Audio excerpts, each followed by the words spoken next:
I was a big Modi Bhakt. I really believed that he Why did you admire him in the way that you did, and what changed for you? I wrote against him when the Gujarat riots happened, but I felt that he had been treated unfairly because what happened in Gujarat had happened 1,000 times over in secular times by secular parties. When you liked Sonia, in the days that you were their friend, what did you like about her? She was very generous and very warm, and if she gave you her friendship, she really gave it. She was very, very generous with Atish. She sent your son clothes. Oh yeah, she would bring them from Italy, and she dropped me because I did a profile of her in India Today. And I've written that story very often, where Arun Puri said to me, he said, I don't mind being considered a chamcha of Rajiv Gandhi, but I'm not going to be considered a chamcha of Sonia. When people say, and they often say, Tavleen, you're obsessed with Sonia. You've heard that. There's something personal there's something visceral there. You're obsessed with her. And I think you at one point said that she has been, in a way, in the UPA years, a de facto prime minister. She was. There's no question about that. There was no question at all about that. Now they say that I'm obsessed with Narendra Modi. I'll come to the state of journalism in a bit, but I want to talk a little bit about what's happened with Atish Taseer, your son. But before we come to the fact that he can no longer come to India and visit you, at least at the moment, let's talk about that time that you brought him up as a single mother. Sonia Gandhi used to send clothes for Atish, yes. That Vasundhra Raje, who was then a very close friend of yours, used to help you financially. Your mother used to help you financially. I'm ready on this program to say that may they be cursed for what they did. How many times did you meet Bhindranwale? I can't remember. Many times. Did you ever think he would kill you? Why would you not be more empathetic about women who are speaking about sexual harassment? If a woman who is over the age of 18 willingly goes to a man's bedroom, she knows what she's doing. And I think that, you've got to be more balanced about that.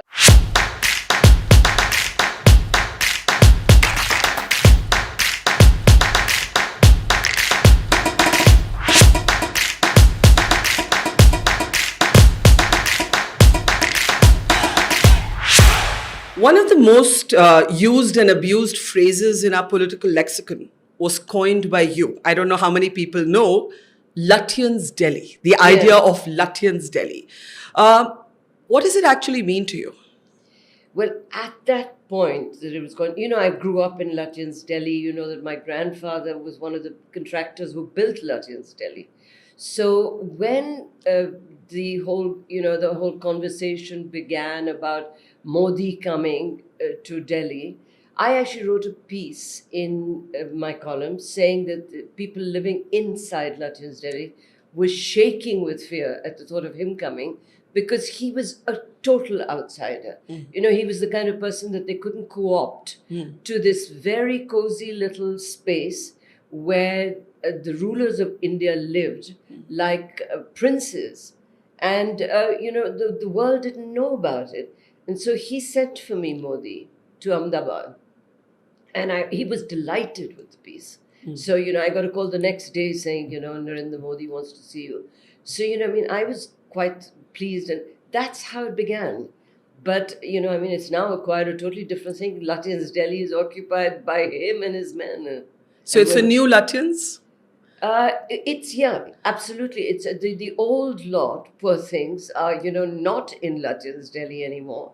And also, I always objected to the fact that that it should be government housing in the most expensive part of Delhi. And it's a very bad example to set for the rest of the country, because even when you travel, you see that in a small town, the only street that is clean and has trees, etc., will be where the collector, the police chief, and where the high officials live. So I really, I object to that kind of thing. We shouldn't be paying for our officials, our MPs, to live like kings when they can't provide housing to ordinary people. Are you Lutyens Delhi, new or old? I am old Lutyens Delhi. And I have a little property in Lutyens Delhi because, my mother inherited it. But, I don't like Lutyens Delhi as it is now. But it's a metaphor. It's not just a physical Yeah. or a geographical description. And the metaphor was of an old elite, challenged by a new elite. Do you see yourself as part of, certainly you were part of the old elite. Do you see yourself as part of the new elite? No, it's completely closed to me, the new elite. I don't have any access at all. Why did that happen, you think? I think that when, I was a big Modi Bhakt. I really believed that he Why did you admire him in the way that you did, and what changed for you? I wrote against him when the Gujarat riots happened, but I felt that he had been treated unfairly because what happened in Gujarat had happened 1,000 times over in secular times by secular parties. For me, one of the worst incidents, other than the Sikhs, which I actually was witness to, was the Hashimpura incident. And all of these things, in that, what happened, the what is it called, the PAC? And it was on the watch of the PSC that all of this happened. No, I mean, the the police led it. It was I don't know what The it's called. provincial armed or constabulary, whatever. yes. They arrested Muslims in Meerut, in the Hashimpura area, put them, and the youngest was 13 years old, the oldest was 70, put these men into a van and shot into the van. And, I couldn't believe that such a thing could happen in India. If a couple of them hadn't survived, because they threw the bodies into the canal after that, the Ganga Canal goes by, and one or two of them survived and ended up in the medical institute. And I actually met them and heard about this incident. I mean, it was like a Nazi-style shooting. And who was Prime Minister? Rajiv Gandhi. Who was Prime Minister when the Sikhs were massacred in Delhi? Rajiv Gandhi justified it. So I felt that a lot of people, including maybe you, were unfair to him. In what way? Well, you made it sound as though it was the first time that this had happened since 1947, and it certainly wasn't. Do you think, looking back, that impression that people took away was because it was the first time a riot had actually been chronicled on television? Yeah. It was the first. Because I don't think anyone set out or, to do anything but to report the story. I was certainly, a young reporter in my 20s, just telling the story that I was assigned to report. But it was the first time. I don't know what impression 1984 would have been created had it been captured on TV news. I agree with you. But there was almost no reportage of 1984 in the print media. You had to actually get people to allow you to do a story on what happened to the Sikhs. I remember a year later going to Tilak Nagar, where the widows were, and they were openly cursing Rajiv Gandhi and wishing him, doom and death and things like that, because they hadn't been helped at all. And nobody was prepared to listen to their stories. Now, I admit that there wasn't television, but there was journalism. There were journalists who did not report that story. What is the image that stays with you from 1984? I remember for a start that, I was writing for the Sunday Times London. And they, of course, thought that Punjab was going to erupt. And so they sent me off to Amritsar. She was killed on the 31st of October. On the 1st, they sent me off. And I had to leave Atish, who was, I think, 3 or 4 years old. And, I spoke to my mother and I said, can you come and stay with him? Because he's alone. I was in a little Barsati and golf links at that point. And she said, nothing's going to happen. You don't understand India, it never happens like that, etc. I then come back from Amritsar that evening, and the image has stayed with me because my grandmother faced the same thing in Lahore when they had to flee. And I smelt burning, it wasn't like burning flesh, but burning as I came out of the airport. And there was this smoke coming in from the rest of Delhi, and I couldn't find a taxi. I couldn't go in. And at that point, I used to wear a khanda, a gold khanda. And, it's that's identifiably a thing.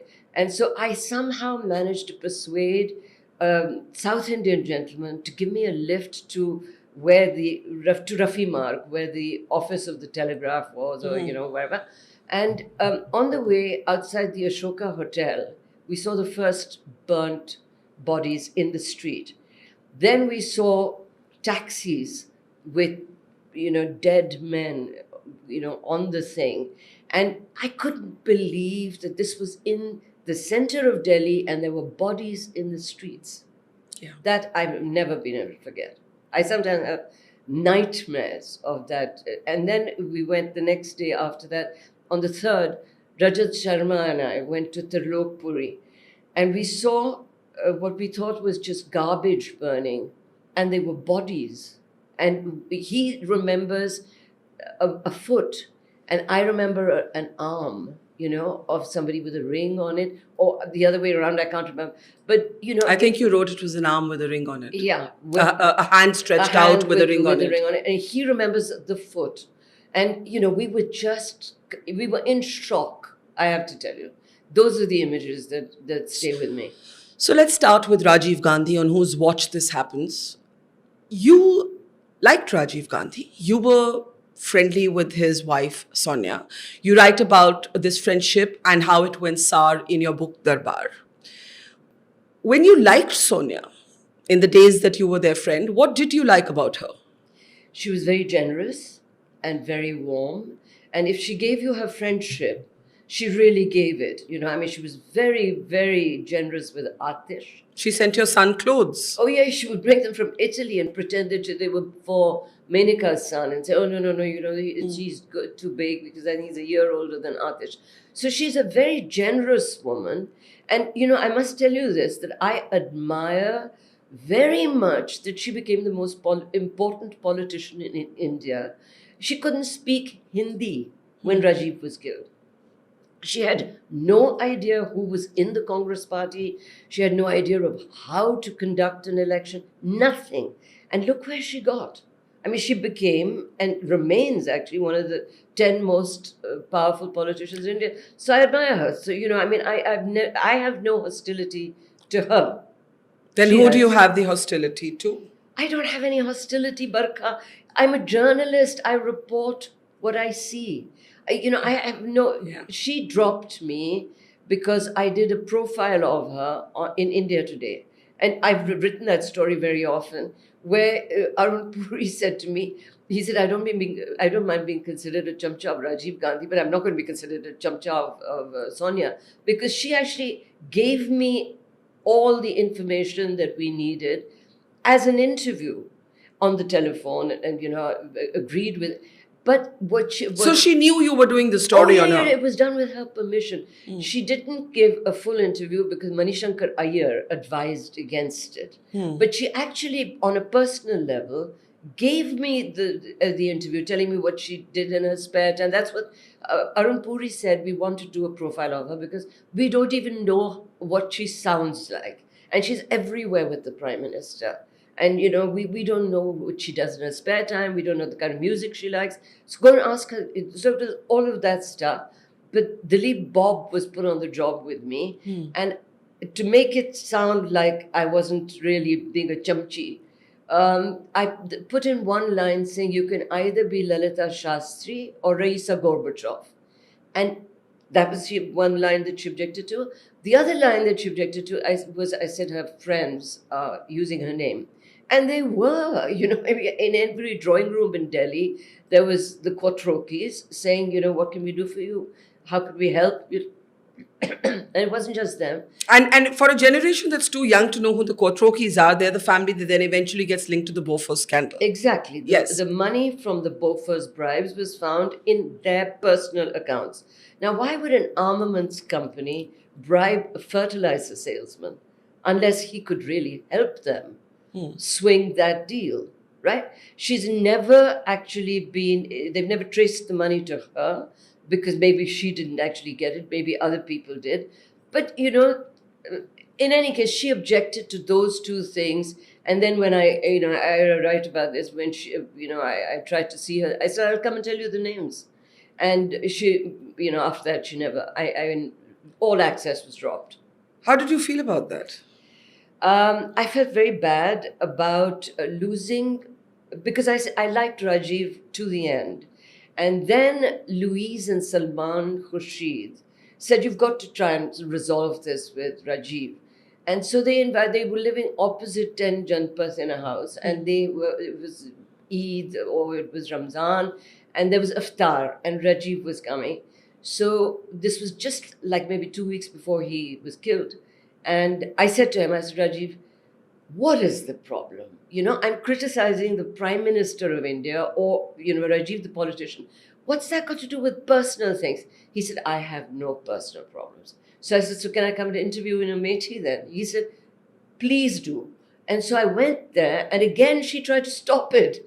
She was at the airport, I arrived with a television crew, and she said, she was cold as ice, and I don't know how I managed to get the interview finally, but I did, and that was the last time I saw him.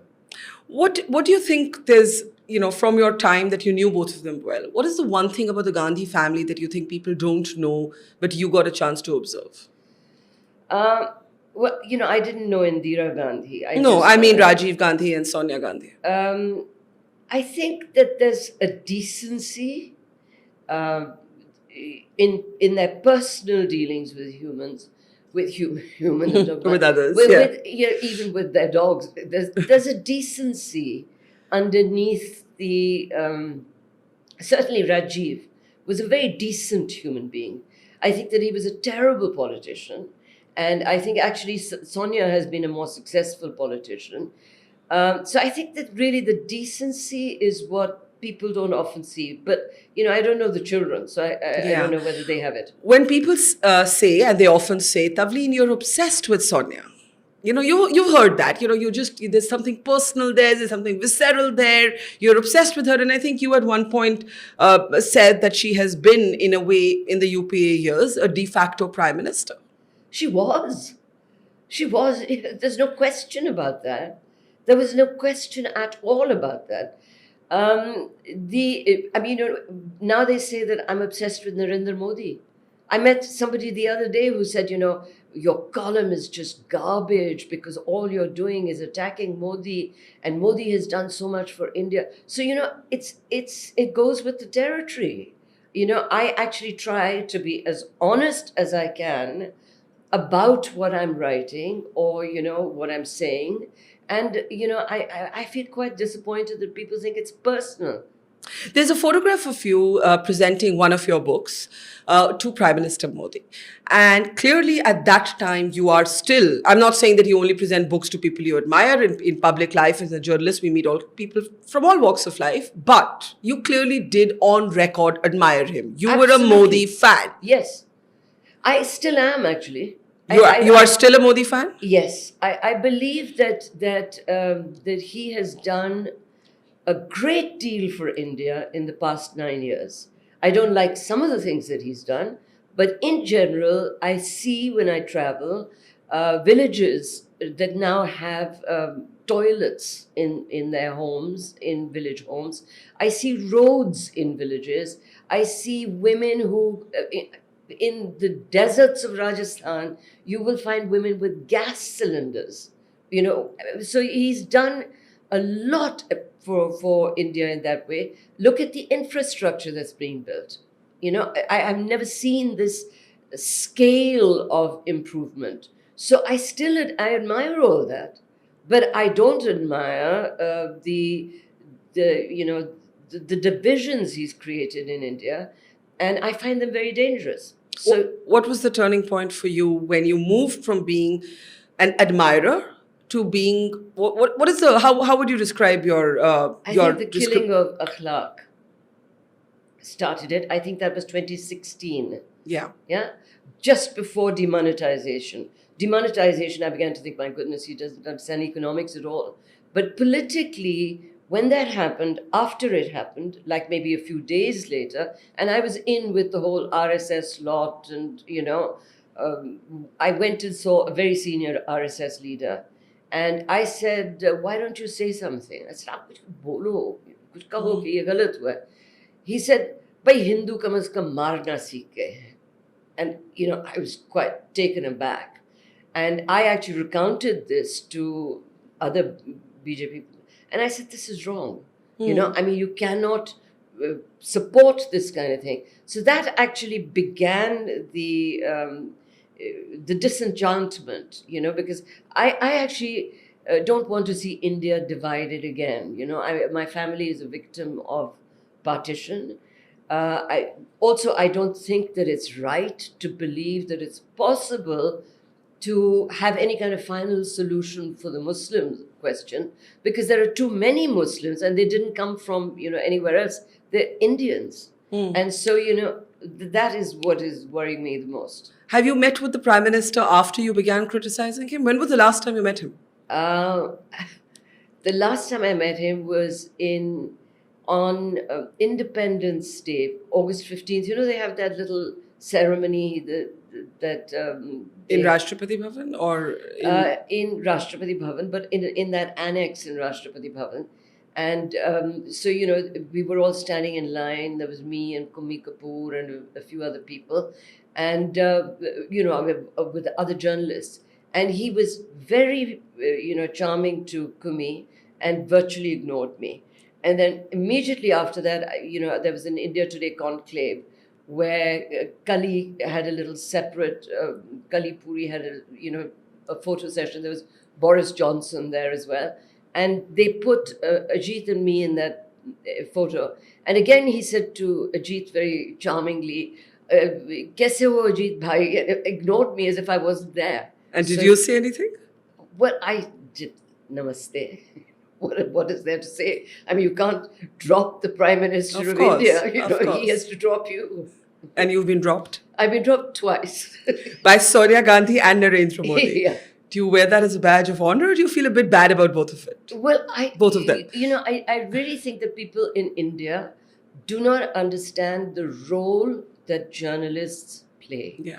Now, for the journalism that I have understood is that our relationship with the government has to be adversarial. We're not meant to be cheerleaders. And, it's very worrying that most of the media at the moment have turned into cheerleaders. Yeah. So, all I was doing was my job in both cases, and I got chucked. I'll come to the state of journalism in a bit, but I want to talk a little bit about what's happened with Atish Taseer, your son.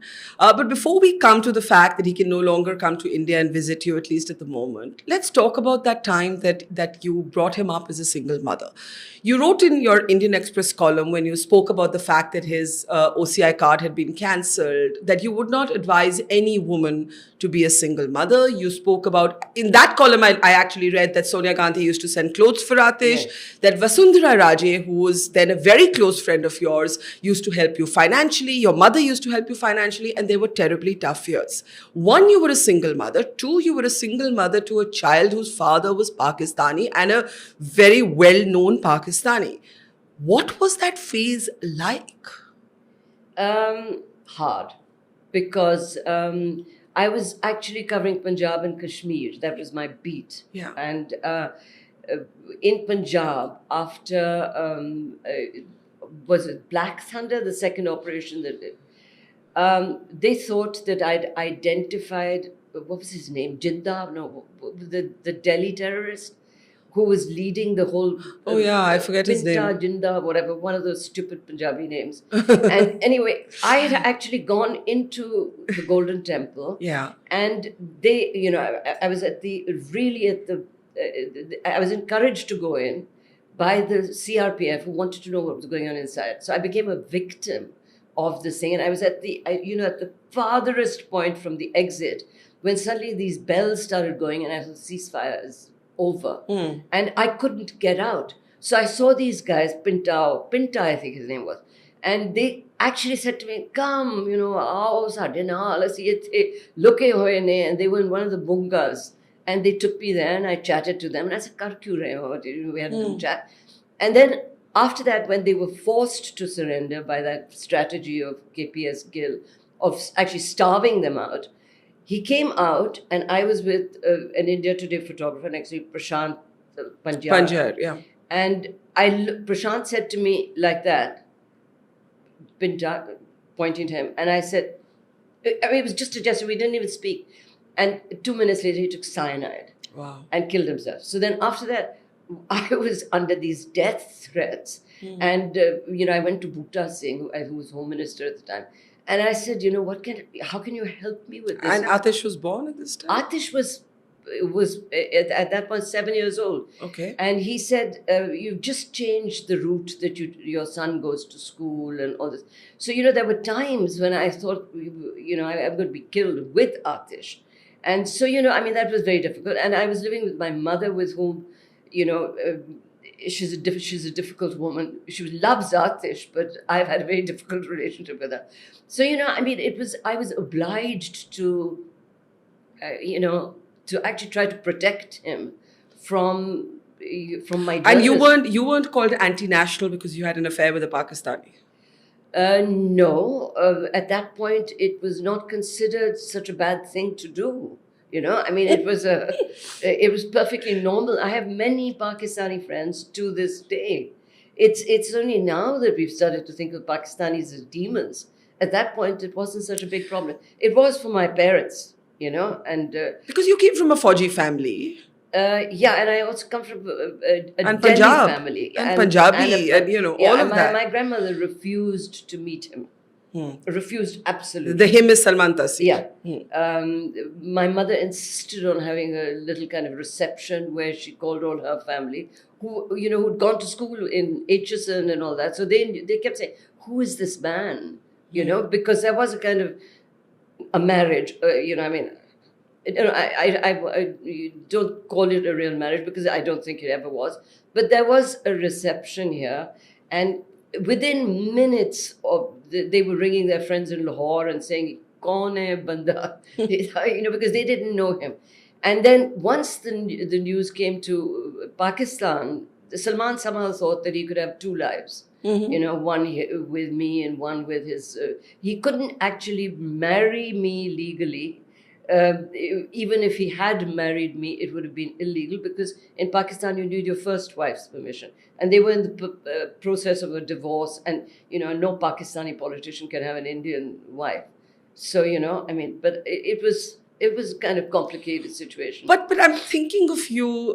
This is what, the 80s? Atish was born in 1980. So late 70s, Yeah. beginning of 80s, as a woman in media, having an affair with a Pakistani, becoming a single mom, this couldn't be the convention.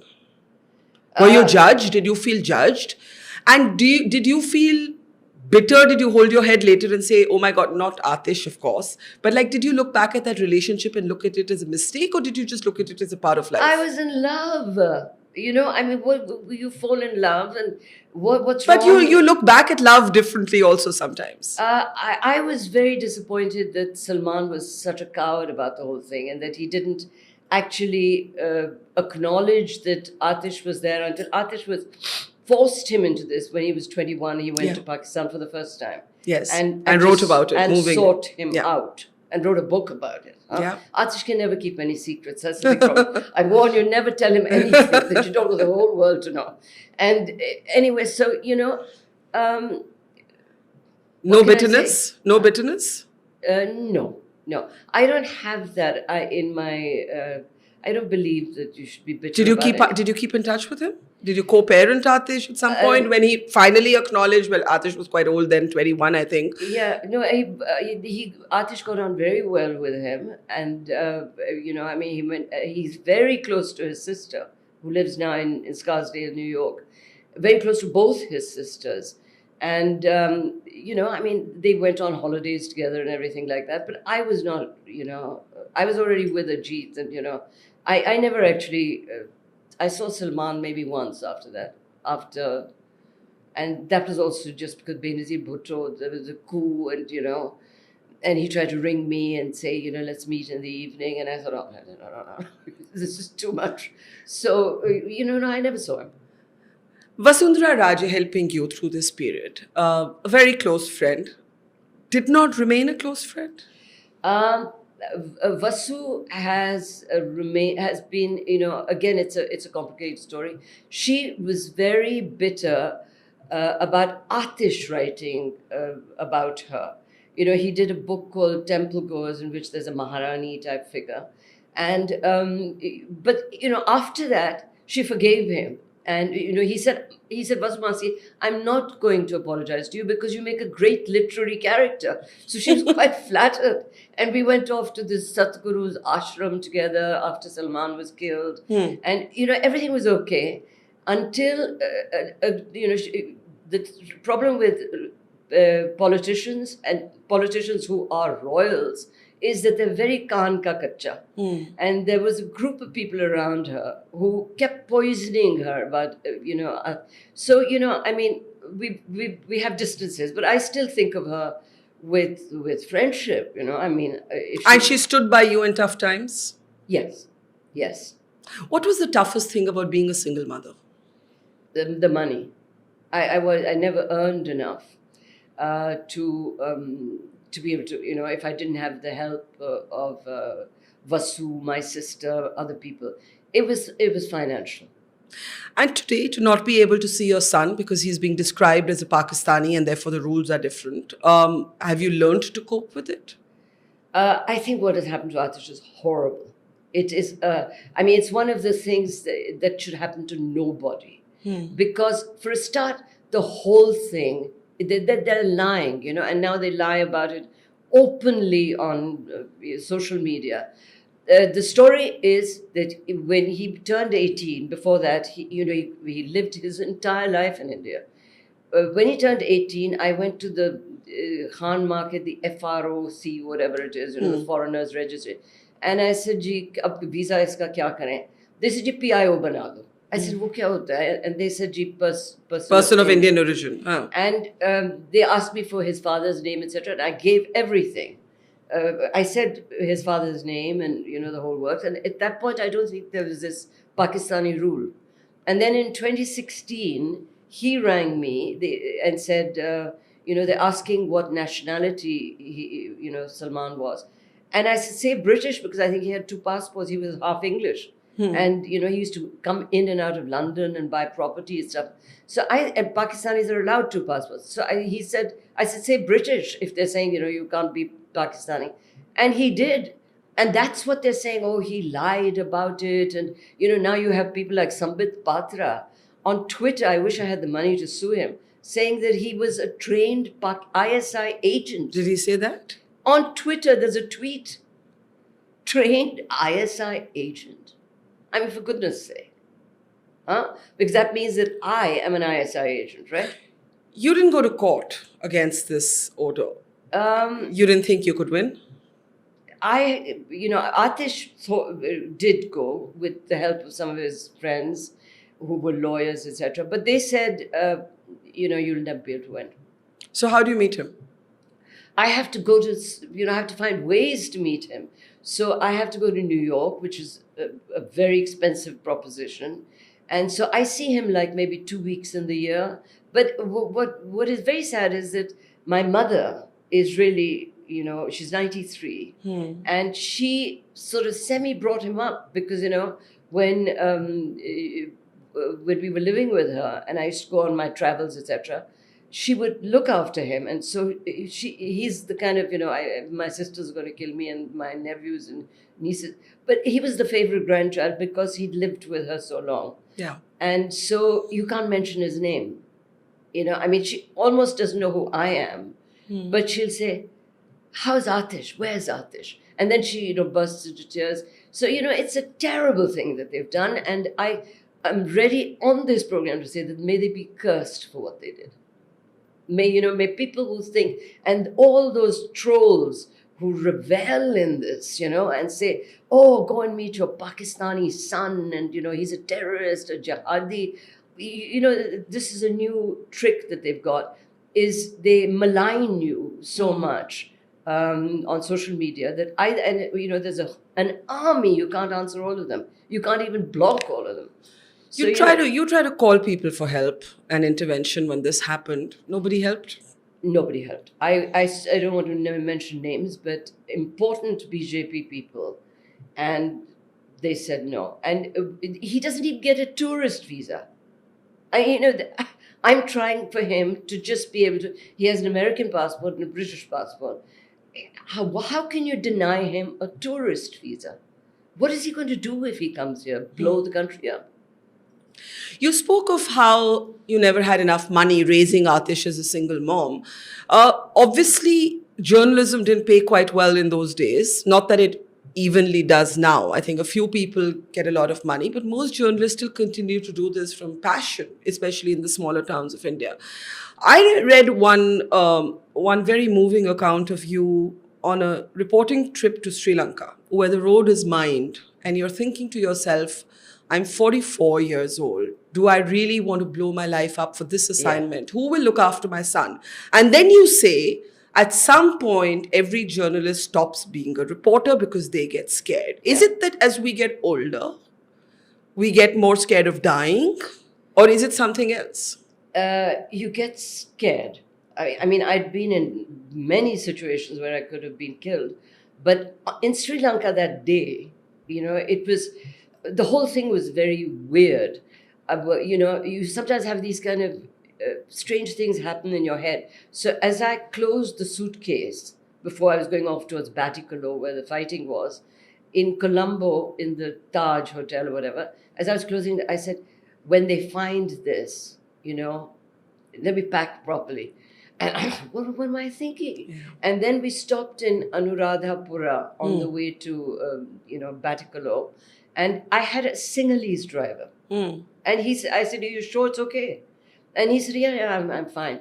And then we had this, that delicious beef salad, beef curry that they make with appams, etc. And I thought, it's my last breakfast.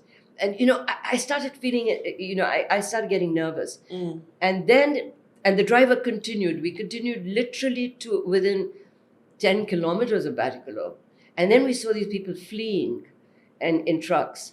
And they said, don't go, it's terrible. And I was so relieved. And after that, I thought, I better stay out of war zones. Did you think Jarnail Singh Bhindranwale would kill you at some point? And again, for the context of our younger viewers, he was, of course, one of the most dreaded terrorists of his time, created, ironically, again by the Congress government of the time, by Indira Gandhi, and so on. You did some absolutely stellar work from the field on Punjab. How many times did you meet Bhindranwale? I can't remember. Many times. Did you ever think he would kill you? The last time I met him, I thought we were in danger because Sandeep Shankar and I were up there. And I've said this before, the story is a strange one. I came back from a dinner party and I was wearing a mukesh ka dupatta and chamkila salwar kurta. And Cable Saab was sure that there was going to be Blue Star was happening the next day. So we literally didn't even have time. I didn't have a toothbrush. I bought it on the way there. And I was the only woman. He was holding a meeting on the langar, in the Golden Temple on the chat of the langar on the terrace. And suddenly he noticed me. I was not inconspicuous. And he sent for me. And he said in Punjabi, where he never spoke any other language, he said, Bibi Ethia, calling me right to the front. And everyone was armed. Everyone had machine guns and whatever, automatic weapons. And he said, Tu hi hai na, jisne likhya si ki tanu Sikh hon ti sharam aandi hai. I'd written a column. And why had you said that? When I first went there, I came back and I said, this is not the Sikhism that I was brought up with. Right. And I did a column, and that got translated into all the Punjabi papers, etc. And I thought, my God, I've had it. Because, for a start, it was really on the verge of and the Golden Temple was completely fortified at that point. And I got out of it by saying, nahi main likhya si ke darbar sahab de andar inne hatiyar dekh ke mainu sharam aayi hai. And he said, hatiyar rakhan da haq hai, Guru Gobind Singh ne sanu ditta. I said, is tarah de hatiyar. And then he got off, flounced off and went away. And Sandeep said, Tavleen mar gaye. And I said, inko sabko nikalne do, hum baad mein jayenge. So we waited for all these young men to go down. And then at the bottom of the stairs when we walked down, Harminder Singh Sandhu, who was one of his lieutenants, said to me, he said, "You're very lucky that you're a Jat Sikh woman." He said, "We don't kill Jat Sikh women." Oh. At that point, they weren't killing Jat Sikh women. So I suppose I got saved for caste reasons. When you saw sort of the Amritpal story, who sort of molded himself, at least in a sartorial way, to be the next Bhindranwale, you said that you felt there were shadows of the past and the same mistakes might be made. Do you feel that we understand everything with what happened? Who was this Amritpal Singh? Where did he come from? What was his story? He certainly ran a private militia. We have the pictures. He certainly surrounded himself with men who were armed with automatic guns. What did you make of that whole episode? I don't think he had any support on the ground. But, I'm actually very puzzled. I don't want to make allegations. But I just hope that he wasn't put there by someone. Because, it's very mysterious. They arrest his driver. They arrest everyone around him. And not him. And also what is very puzzling is, as his father has gone on record to say, if they wanted to arrest him, they could have come here last night. He was here. Yeah. Why did they allow him to come out in a procession and all that sort of business? So, there's something that we don't know about this story. And I'm very happy that Punjab hasn't exploded. But, was there someone in Delhi who stupidly thought that they could discredit the AAP government in Punjab? I don't know, but it's not good. In the last few minutes, let's talk a little bit about, you've spoken about some of the challenges, but most of them have been personal. They've been not enough money, danger, and professional danger to life. What about being a woman in journalism at your time? Was it tough? Yeah, there were very few women in journalism. When I joined the Statesman as a reporter, only men did night duty. There was your mother. There was Usha Rai. I can count them on the fingers of one hand. There was Nandini Singh. Vikram Chandra's mother. Yeah. Yeah. There was... And in any case, the women in the Statesman did... flower shows and cinema reviews and book reviews and all that.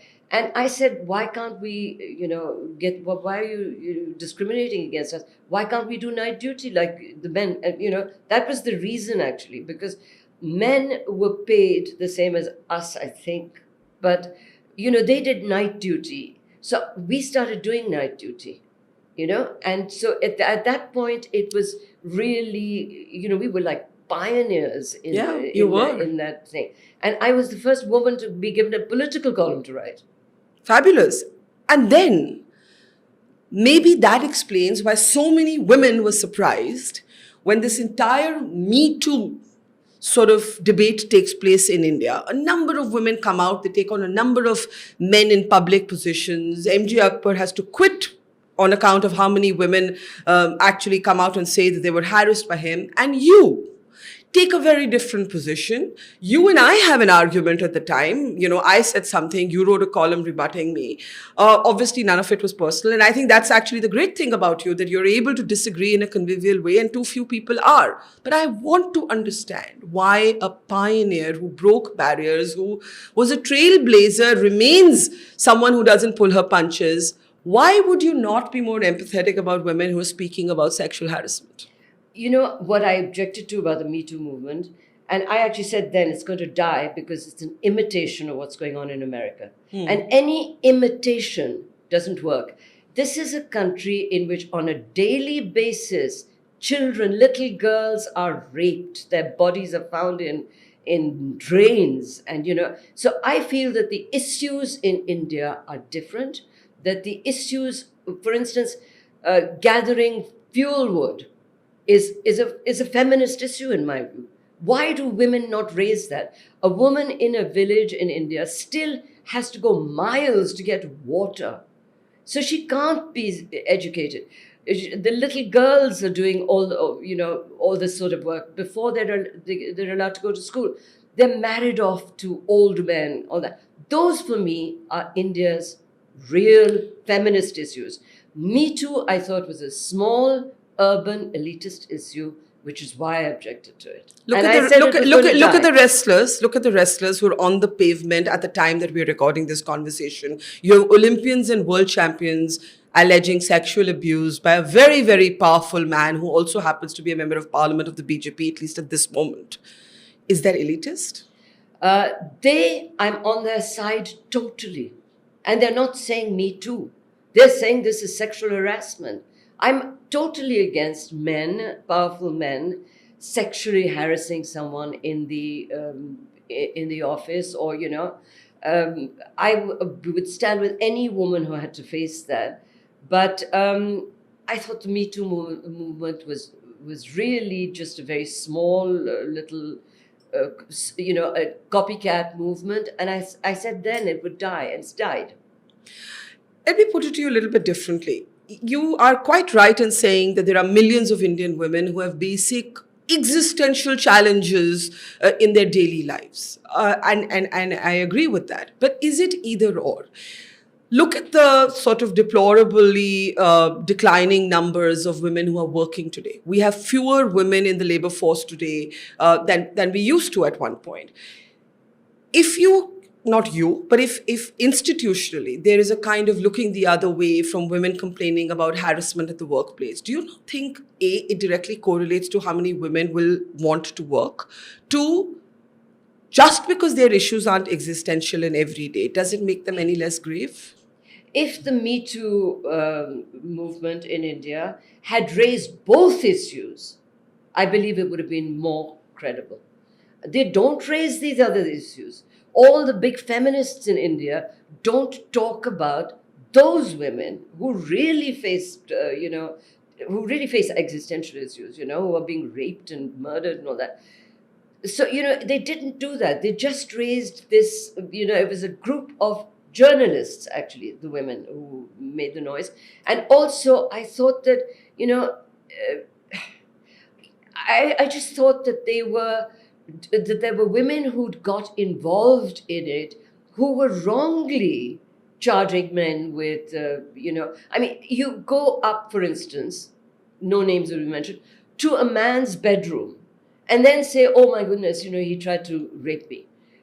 I think that's what wrong if you're about- forced to come to the man's bedroom You're and you not think your job forced. depends on it? The women that made all these allegations, they were jumping on a bandwagon. One woman charged Chetan Bhagat, for instance, with, and I think that he may have tried to kiss her or something like that. And, the charges didn't stick. But I'm just saying to you that, there were women in this. If a woman who is over the age of 18 willingly goes to a man's bedroom, she knows what she's doing. And I think that, you've got to be more balanced about that. I'm just questioning you on that word willingly, because if that man is her boss, and she doesn't meet in the lobby. Anyone can say that. She doesn't think she has the space to do that. She's scared. It's probably her first job. Look, I'm hypothesizing. I'm not talking about anyone been in those situations. And I was just going to ask you that. Have you faced harassment, bullying at work by a male boss? Yes, by more than one. And I've faced, as you may have done as well, sources. You go to a man's room in a hotel, and suddenly, he thinks that you're there for some fun. So, I'm in a hotel, when they see you going up in the lift to a man's room, then all the staff down there also think that, so there is all that. But, you can deal with that. I think that it's there. I've dealt with it. I got punished for it. I, lost my job once. Isn't that harassment? That was harassment. But you carry on, and I got a better job and moved on. Okay, we can debate this forever. Let me ask you in the end, if you had to be a journalist today, you're a young woman today, studying in college, you're looking I'm an old woman today. Let's imagine that you're young, and let's say that you're young even today. But let's say you were a college student today. You're looking at the state of media around you today. Would you still want to be a journalist? No. Because the media That's one of the things that I hold totally against Mr. Modi, and I'm actually surprised that continues to do this. There's a case against the BBC now for that documentary. And, it's very hard to understand why he's thin-skinned. He's being celebrated all over the world as a great leader. At the moment, there is almost no chance of him being defeated next year. So why is he so thin-skinned about the media? And frankly, I've seen journalists, particularly in television, whose bosses I've worked with, etc., and I cannot understand why they've become cheerleaders. I can understand actually Arnab Goswami, because he's not a cheerleader. He is a propaganda channel for Narendra Modi. That I think is fine. But if you're pretending to be doing real journalism and then, cheerleading, that I think the media has never been in more docile and obsequious. Should we blame Modi for that, or should we blame the media? Is it something else? Is it revenue models broken? Is it wanting access? Yeah, the pressure on television channels is huge, as you probably know. Yeah. People, you don't get a second job in television if you go against him.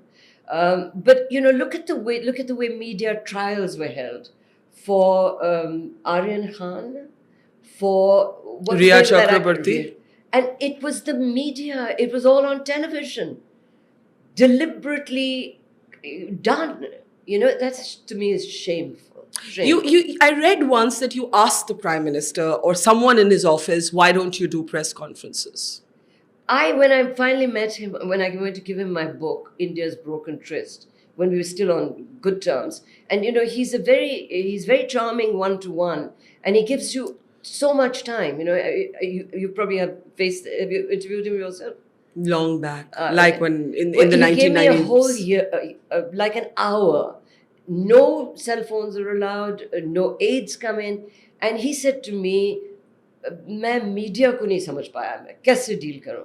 And I said, आप जैसे white house में रोज कोई ना कोई आता है और America के राष्ट्रपति के बिहाफ पे बोलता है कि ये इस इश्यू पे हमारा ये स्टैंड है, ऐसे ये क्यों नहीं करते आप? और ऐसे क्यों नहीं मिलते आप पत्रकारों से? He says, नहीं, मैं मिलता हूँ. This is what his story was. He said once he gave access to a journalist in Gujarat who said that, he was wearing Cartier glasses and designer clothes, etc. And he said, I sent him to my tailor. And the man from whom I bought glasses for the past, 50 years. And he said he didn't write the story. So, he's very suspicious of the media. And he's harming himself by being suspicious. How is it hurting him? How old? How is it hurting him? I mean, I'm asking a contrarian question as a journalist, but does it really hurt him politically in the age of social media where he can craft his own narrative? No, it hurts him because internationally, there are geopolitical reasons why India is important. It's India that is important. And at the same time, those democracies that are, applauding him for, you talk to them in private, I mean, they say it's an elected autocracy. It's electoral. But do you agree with the Western broad stroke? I think that when it comes to these matters, I think they're right. There is a huge pressure in India. There's huge pressure on me. I mean, personally, because I just don't want anyone else in my life harmed because of something I write. Did you watch what you say? Do you censor yourself? I have to tell you something. Ajit was targeted by Sonia Gandhi. He was building a city. Lavasa? Yeah, that's where the smart city idea came from, right? Modi went there and then said, asked him to come and build one in Gujarat. Sonia closed it down without an environmental assessment done. And he actually had reforested, denuded hills with, like 1 million trees and, really put his heart and soul into this city. And she did that. And people say that it's partly because of what I was writing. And at that point, her friends were going around the drawing rooms of Delhi when they were still occupying Lutyens Delhi, saying we're going to close this woman's column down. So, They were a little bit more subtle, but it was not that different. So let me ask you this. With your partner in business and your son in exile, do you censor yourself? Yes, I have to. So we're seeing a censored version of Tavleen Singh in her columns. Yes, you're seeing a much more careful version than I would like it to be. How does that make you feel? Not so good, but the choice is to give it up altogether, and it's pretty well read. So It is. In the end, there are these words from your book Darbar that really stayed with me, and I think you mentioned something about the ruling class of India, of which you consider yourself a part, have let this country down. And you said the politicians, I'm summarizing here, it's not the exact language, the politicians have let India down, but you feel so have you as a member of that ruling class. How have you let India down? We have let India down because the things that we should have been doing, education, public education, healthcare, we knew that we had privileges that were not available to the ordinary Indian, and we didn't give a damn about that. And we knew that we were privileged because we spoke English, but we knew that we could that was keeping out the vast majority of Indians. Modi has sensed that, and we paved the way for Modi. When you say we, you mean the old Lutyens Delhi. The old Lutyens Delhi. We end this conversation where we started. Long may you, Tavleen, offend everybody across ideological trenches, because what would be the fun otherwise? Well, I'll try. Thank you.